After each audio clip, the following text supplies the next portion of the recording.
BPSC एईडीओ का notification release हो चुका है।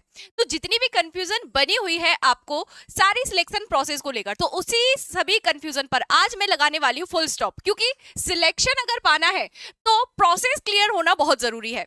और तो इसी प्रोसेस से लेकर सिलेक्शन तक के रोड मैप को आज मैं आपके साथ डिस्कस करने जा रही हूँ कि एईडीओ की जो वैकेंसी है उसमें जितनी भी सभी जरूरी चीजें हैं, जैसे कि अगर मैं बात करूं कि पोस्ट तो आपको पता ही है भाई एईडीओ की है, number of vacancy, eligibility criteria, exam pattern क्या है, selection process, syllabus, document, important date and application fees क्या क्या रहने वाली है, इन सभी पॉइंट्स पर आज हम चर्चा करने वाले हैं।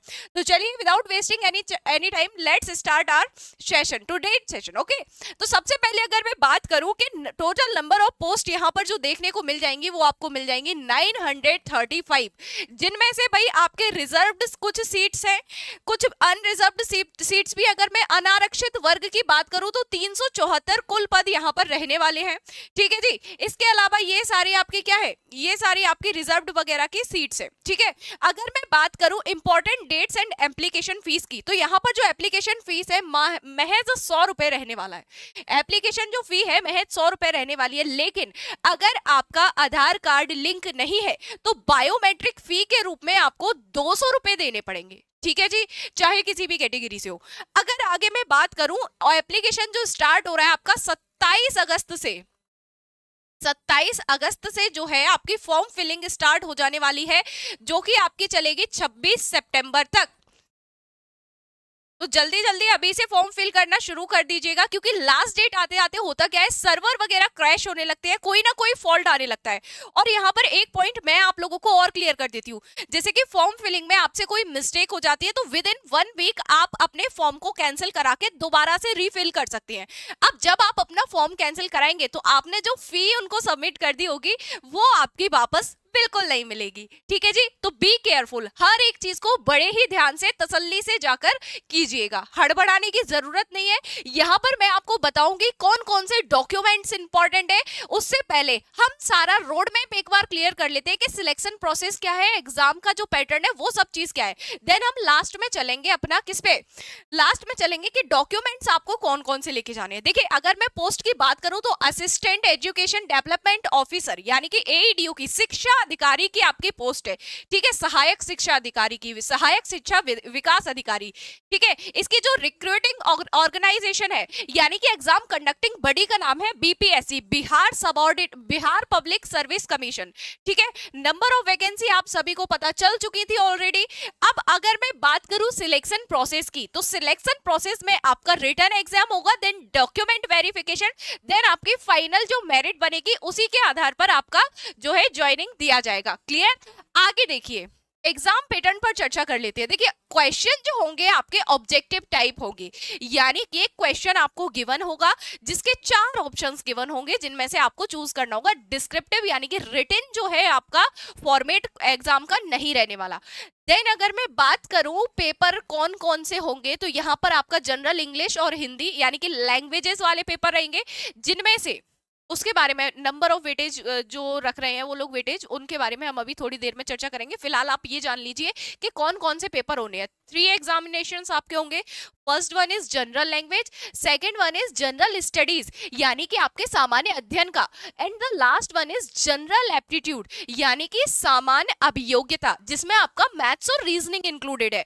वैसे मोस्टली बिहार जो आपके एग्जाम कंडक्ट कराता है उसमें जीएस में ही मोस्टली मैथ्स और रीजनिंग इंक्लूड कर देता है, बट यहाँ पर इस बार टर्निंग पॉइंट क्या है इस एग्जाम में कि जनरल एप्टीट्यूड यानी कि मैथ्स और रीजनिंग के पार्ट को बिल्कुल अलग कर दिया गया है, और ये आपका मेरिट में इंपॉर्टेंट रोल प्ले करने वाले हैं।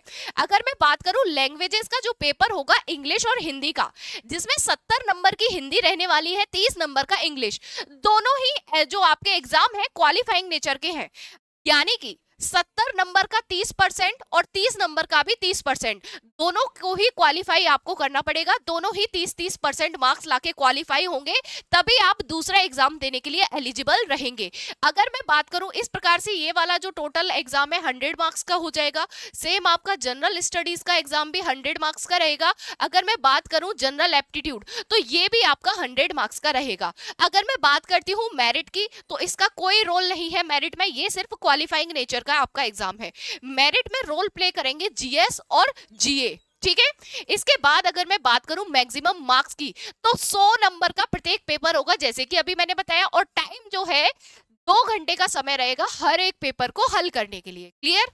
अब एग्जाम, जहां तक मेरा मानना है, प्रोबेबिलिटी जैसी है, एक ही दिन में तीनों एग्जाम कंडक्ट हो सकते हैं, ऐसा मेरा मानना है। बाकी आगे का जो भी डिसीजन होता है बोर्ड का, अब देख लीजिए। ये सभी चीजें मैं आपको ऑलरेडी एक्सप्लेन कर चुकी हूँ, चाहे तो स्क्रीनशॉट आप लोग ले सकते हैं। लीजिए, for your kind information you can take screenshot, अपने मतलब इन्फॉर्मेशन के लिए, या तो यू कहे अपने रिकॉर्ड्स में मेंशन रखने के लिए कि ये चीज है, अगर दिमाग से स्लिप होता है वीडियो ना देखनी पड़े, इसलिए स्क्रीनशॉट ले सकते हैं।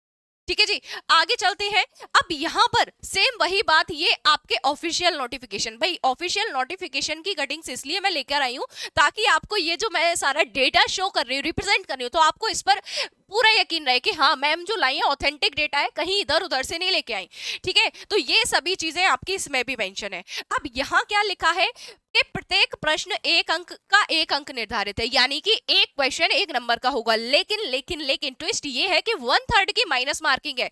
इसका सीधा सा मतलब ये है कि अगर आपने 3 क्वेश्चन गलत कर दिए तो आपका एक क्वेश्चन 1 नंबर कम हो जाएगा। एक जो सही क्वेश्चन आपने किया होगा ना, उसको भी ये 3 गलत प्रश्न ले डूबेंगे, इसलिए तुक्केबाजी तो देखो करना मत। ठीक है, आगे चलते हैं, आगे चलते हैं भाई। आगे कह रहा है भाई एलिजिबिलिटी और सैलरी। मैडम सबसे इंटरेस्टेड चीज तो यही है कि हमें सैलरी बता दो, सैलरी कितनी मिलने वाली है। सैलरी पर जाने से पहले एलिजिबिलिटी देख लेते हैं। एलिजिबिलिटी के बारे में इसने बोला है कि 21 वर्ष एवं अधिकतम अनारक्षित पुरुषों के लिए जो आयु है वो 37 वर्ष रहने वाली है, यानी कि मिनिमम एज तो 21 होनी ही होनी चाहिए, लेकिन मैक्सिमम एज आपकी होनी चाहिए 37 ईयर्स। ये किसके लिए है? अनारक्षित, यानी कि जो अनरिजर्व्ड मेल है उनके लिए। आगे अगर मैं बात करूं जो आपके अत्यंत पिछड़ा वर्ग में पुरुष एवं महिलाएं, और जो आपकी अनरिजर्व्ड फीमेल है, यानी कि जनरल कैटेगरी वाली फीमेल और आपकी ईडब्ल्यूएस वाले पर्सन, उनके लिए जो है मैक्सिमम एज लिमिट 40 इयर्स है। अगर मैं बात करूं एससी और एसटी वाले वर्ग के महिला एवं पुरुष की आयु की, तो उनके लिए मैक्सिमम एज रहेगी 42 इयर्स। तो इज इट क्लियर? सबसे ज्यादा कंफ्यूजन यही होता है, जो आपके अनरिजर्व्ड कैटेगरी के मेल है उनके लिए मैक्सिमम एज 37 है, अनरिजर्व्ड कैटेगरी की फीमेल्स के लिए 40 इयर्स। साथ ही साथ जो आपके ईडब्ल्यूएस वगैरह जो अत्यंत पिछड़ा वर्ग में महिला पुरुष आते हैं उनकी भी एज 40 इयर्स है, लेकिन एससी एसटी कैटेगरी के जो मेल और फीमेल है उनके लिए जो मैक्सिमम एज लिमिट है वो 42 इयर्स है। ठीक है, आ जाते हैं भाई 5th पे लेवल पर आपको सैलरी पे किया जाएगा। इसका जो वेतनमान है वो आपका 29,200 है। लगभग ऐसा अनुमानित एक आंकड़ा है कि 47 से लेकर 50,000 तक आपकी सैलरी इन हैंड रहेगी। अच्छा खासा पे स्केल है, यहाँ पर जो पैसा दिया जा रहा है बढ़िया दिया जा रहा है। आगे आगे जैसे ही आप तरक्की करते जाओगे पैसा भी बढ़ता जाएगा, उसकी टेंशन नहीं लेनी है, फिलहाल सिलेक्शन लेना है। ओके, चलिए जी आगे बढ़ते हैं। आगे क्या कह रहा है? BPSC AEDO salary 2025 overview. ये एक मतलब ओवरव्यू दिया है, यहाँ तो आपका ऑफिशियल नोटिफिकेशन था, अब यहाँ मैंने ये एक ओवरव्यू दिया है कि यहाँ जो पोस्ट है उसका नाम है, और भाई ये आपकी सैलरी है। पे लेवल जो है 5 है।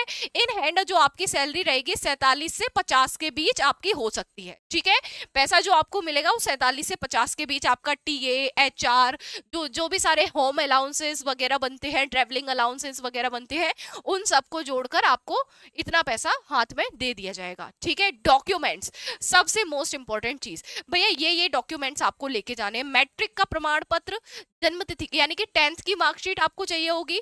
आपको ग्रेजुएशन, देखो यहाँ पर एलिजिबिलिटी में एक चीज मिस हो गई है, जो आपकी एलिजिबिलिटी थी ना उसमें अच्छा शैक्षणिक योग्यता, ये चीज मैं बताना भूल गई। किसी भी आपके यूनिवर्सिटी से आपको ग्रेजुएट होना चाहिए। आप किसी भी स्ट्रीम में ग्रेजुएट हो सकते हैं, किसी भी वैलिड यूनिवर्सिटी से ग्रेजुएट हो सकते हैं। तो सिर्फ ग्रेजुएशन वाले लोग ही इस फॉर्म को फिल कर पाएंगे, अन्यथा अदर कोई इस फॉर्म को फिल नहीं कर पाएगा। आप सोच रहे हो कि हम 12th पास है और इस फॉर्म को फिल कर ले, नहीं जी। इसके लिए कोई बीएड या डीएलएड की डिग्री की आवश्यकता बिल्कुल नहीं है, सिर्फ ग्रेजुएट होना चाहिए, ठीक है जी। इसके बाद हम लोग कहां पर थे मेरे भाई, यहां पर देखिए स्नातक, यानी कि आपके ग्रेजुएशन का आपको जो है वो लेके जाना है मार्कशीट, ठीक है। आपका जो 12th क्लास है उसका मार्कशीट लेके जाना है। जो आपके जिनका कास्ट सर्टिफिकेट लगता है उनको अपना कास्ट सर्टिफिकेट रिप्रेजेंट करना है। देन अगर मैं बात करूं, ये देखो अनुसूचित जाति जनजाति के उम्मीदवारों के लिए जाति एवं स्थायी निवास प्रमाण पत्र, आपका डोमिसाइल यानी कि जो मूल निवासी होता है, ये भी आपको सभी को लेके जाना है, ठीक है जी। बिहार राज्य के स्थायी निवासी अनारक्षित वर्ग की महिला उम्मीदवारों के लिए पिता के नाम एवं पता से निर्गत स्थायी निवास प्रमाण पत्र। आर्थिक रूप से कमजोर यानी कि जो ईडब्ल्यूएस कैटेगरी में आते हैं उन लोगों के लिए बिहार सरकार के अधिसूचना संख्या 2622 दिनांक 26/2/2019 के आलोक में विहित प्रपत्र में समक्ष प्राधिकारी द्वारा निर्गत तत्संबंधी प्रमाण पत्र, यानी कि ईडब्ल्यूएस वालों को अपना प्रमाण पत्र जो है सर्टिफिकेट लेकर जाना है, ठीक है। और ये सारे डॉक्यूमेंट्स आप चाहे तो जो स्वतंत्रता से संग्राम के सेनानी हैं उनके जो नाती पोते हैं उन सबको अपना ऐसे ऐसे डॉक्यूमेंट्स वगैरह लेके जाना है। आप चाहे तो स्क्रीनशॉट ले सकते हैं, ठीक है भाई। इसका स्क्रीनशॉट ले लीजिए। काफी सारी चीजें हैं यहाँ पर, पहचान पत्र है, हाल ही का खिंचा हुआ फोटो, लिखित परीक्षा हेतु भरे गए ऑनलाइन आवेदन की प्रति, ये तो आपके एग्जाम सेंटर पे जाएगी, ठीक है। आगे चलिए, अब यहाँ पर सिलेबस डिस्कस कर लेते हैं कि जो हिंदी इंग्लिश का सिलेबस है लैंग्वेज वाला, उसमें क्या क्या आने वाला है। ये आपका ऑफिशियल वेबसाइट पर जो सिलेबस गिवन था वो गिवन है, ठीक है। ये आपके सामान्य योग्यता यानी कि जनरल एप्टीट्यूड में क्या आएगा, क्योंकि मैं आप लोगों को रीजनिंग पढ़ाने वाली हूँ तो यहाँ पर एक बार आप लोगों को रीजनिंग का सिलेबस में डिटेल में ब्रीफ में एक्सप्लेन कर देती हूँ। सबसे पहले यहाँ पर मैथ्स का सिलेबस है, ये नंबर सिस्टम हो जाएगा आपका, ठीक है। आपके होल नंबर का जो है वो जाएगा, डेसिमल, फ्रैक्शन, ये सब चीजें। साथ ही साथ आपका जो अर्थमेटिक रहता है जैसे परसेंट, रेशियो, प्रोपोर्शन, आपका average, interest, simple interest, compound interest, profit and loss आ जाएगा, ठीक है। अब यहां से शुरू होता है रीजनिंग का सिलेबस। सादृश्यता, समानता यानी कि क्लासिफिकेशन एंड एनालॉजी, इसके साथ में स्थान कल्पना, स्थान अभिविन्यास, समस्या समाधान, विश्लेषण, ये सारे आपके एनालिटिकल रीजनिंग का पार्ट है, ठीक है। ये भी आपसे पूछा जाएगा। इसके साथ साथ आपकी नॉन वर्बल रीजनिंग, इसके साथ साथ रीजनिंग के जो बेसिक आपके टॉपिक्स होते हैं वो सभी इनमें इंक्लूडेड है। भाई इनका नाम इतना खतरनाक रख दिया जाता है कि आप समझ नहीं पाते हैं कि क्या पूछा जा रहा है, बट यहाँ पर जो बेसिक आपके टॉपिक्स है जैसे कोडिंग डिकोडिंग हो गया, नंबर सीरीज हो गया, डायरेक्शन हो गया, ब्लड रिलेशन हो गया, वेन डायग्राम हो गया, सिलोगिज्म हो गया, पजल्स हो गए, रैंकिंग हो गया, ये सारे के सारे टॉपिक्स आपके इनमें इंक्लूडेड है।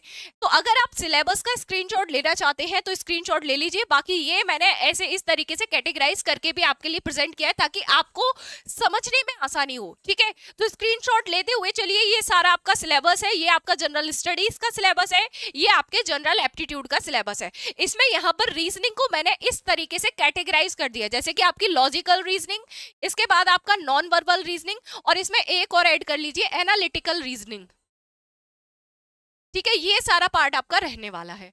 अब आप सोच रहे होंगे कि भाई मैथ्स और रीजनिंग के दोनों के मिला के 100 नंबर है, तो हो सकता है 50 का मैथ्स आए, 50 का रीजनिंग आए, हो सकता है 60 का रीजनिंग आए, 40 का मैथ्स आए, हो सकता है 70 का मैथ आए, 30 की रीजनिंग आए। तो ये आंकड़े जो है वेरी करते हैं, बट एक एस्टिमेट हम 50-50 वाला लेकर चलेंगे कि मान के चलेंगे ऐसा 50 का रीजनिंग आ रहा है, 50 का मैथ्स आ रहा है, तो एक इक्वल डेटा हम लोग लेकर चलेंगे। तो रीजनिंग, मैथ्स, जीके, जीएस सभी की तैयारी बेहिसाब अगर आप करना चाहते हैं, अगर आप भी सिलेक्शन प्रोसेस से सिलेक्शन तक का सफर देख रहे हैं तो हमारे साथ जुड़ना ना भूलें। भाई बीपीएससी स्टडी आईक्यू आपके लिए बीपीएससी एईटीओ का एक बहुत ही बेहतरीन कोर्स लेकर आया है, जिसमें आप आज ही इनरोल करें, क्योंकि ये कोर्स जो है कल से स्टार्ट हो जाएगा। आपका ये जो बैच है, कल से आपका बैच के लाइव क्लासेस जो है स्टार्ट हो जाएंगी, बहुत ही बेहतरीन टीचर्स के साथ। आपको एक परफेक्ट स्ट्रेटजी, परफेक्ट गाइडेंस अगर चाहिए, अगर आप सच में सिलेक्शन पाना चाहते हैं तो ही इस बैच में एनरोल करें, है ना भाई। क्योंकि यहाँ पर सभी लोग बहुत ही बेहतरीन टीचर, एकदम मजे हुए टीचर है, वो अगर आपको पढ़ाएंगे तो उनको भी आपसे उम्मीद होगी कि आप भी अपना 100% दें भाई पढ़ने में, ठीक है जी। तो अगर आप यहाँ पर, वैसे ये कोर्स जो है आपका लगभग 10,000 रुपए का है, 10,000 रुपए का कोर्स है, बट आप इस पे मैक्सिमम डिस्काउंट चाहते हैं तो आप इस कोड का यूज करें, अनु लाइफ का। इस कोड को लगाते ही ये 10,000 का कोर्स जो है आपको 4,500 रुपए में मिलेगा। तो अगर वीडियो आपको पसंद आया, स्ट्रेटेजी आपको समझ आई अच्छे से, तो और भी आपके दोस्त गणों में, अपने मित्र गणों में, अपने भाई बहन गणों में जो है इस वीडियो को आप लोग शेयर कर सकते हैं, ताकि हर एक को यहाँ पर सब चीजें इजीली समझ में आए। मैंने वीडियो को काफी, मतलब अगर जो सारी इंफॉर्मेशन थी इनको काफी इजी एवं शॉर्टेस्ट वे में आपको समझाने की कोशिश की है।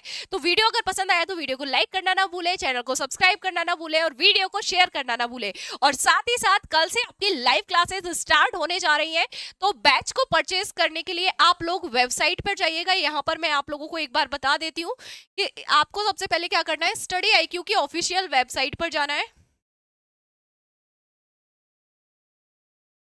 यहाँ आप लिखेंगे studiiq.com, ठीक है। यहाँ से आपको जाना है स्टेट पर। स्टेट में आपको जाना है, स्टेट के सारे एग्जाम्स आपके सामने खुल के आ जाएंगे। देन आपको जाना है बिहार पर। ये आपके आई थिंक आरंभ का है, ये वाला जो आपका आरंभ का है, आपको बिहार पर जाना है। अब बिहार पर जैसे ही आप आएंगे, ये BPSC का लाइव वीडियो बैच है। ये देखिए, यहाँ से आप बाई नाउ पर जाते हैं। आप क्या करेंगे, बाई नाउ पर जाने के बाद साइन अप करेंगे अपना नंबर वगैरह डाल के, ठीक है। जो भी आपका नंबर है उसको डालकर आपको क्या करना है, साइन अप करना है। देन वहां पर वहां पर आपके सामने एक डायलॉग बॉक्स ओपन होगा, जिसमें से आपको क्या करना है, वहां से आपको कूपन कोड अप्लाई करने के लिए बोलेगा। यहाँ पर जो 6,499 रुपए कीमत दिखा रहा है, आप जैसे ही अनु लाइव कोड यूज करेंगे, देखिए वैसे कीमत इसकी 10,000 है, बट अभी 35% डिस्काउंट चल रहा है। बट अगर आप अनु लाइव कोड यूज करते हैं, ANULIVE, तो यहाँ से ये कोड आपको महज 4,500 रुपए में मिलेगा, ठीक है। तो यहाँ से आप अपने बैच को पूरा एनरोल कर सकते हैं, परचेज कर सकते हैं और कल से ही अपनी लाइव क्लासेस ज्वाइन कर सकते हैं, ठीक है। तो अगर आप भी नहीं चाहते हैं बिल्कुल भी एक भी लाइव क्लास मिस करना, तो आज ही जल्दी से एनरोल कर लीजिए बैच में। तो मिलते हैं अब आपसे क्लासेस में। होप सो वीडियो आपके लिए बहुत हेल्पफुल रहा होगा। तो धन्यवाद आप सभी का। तब तक के लिए जय हिंद, जय भारत। हंसते रहिए, मुस्कुराते रहिए, गुनगुनाते रहिए।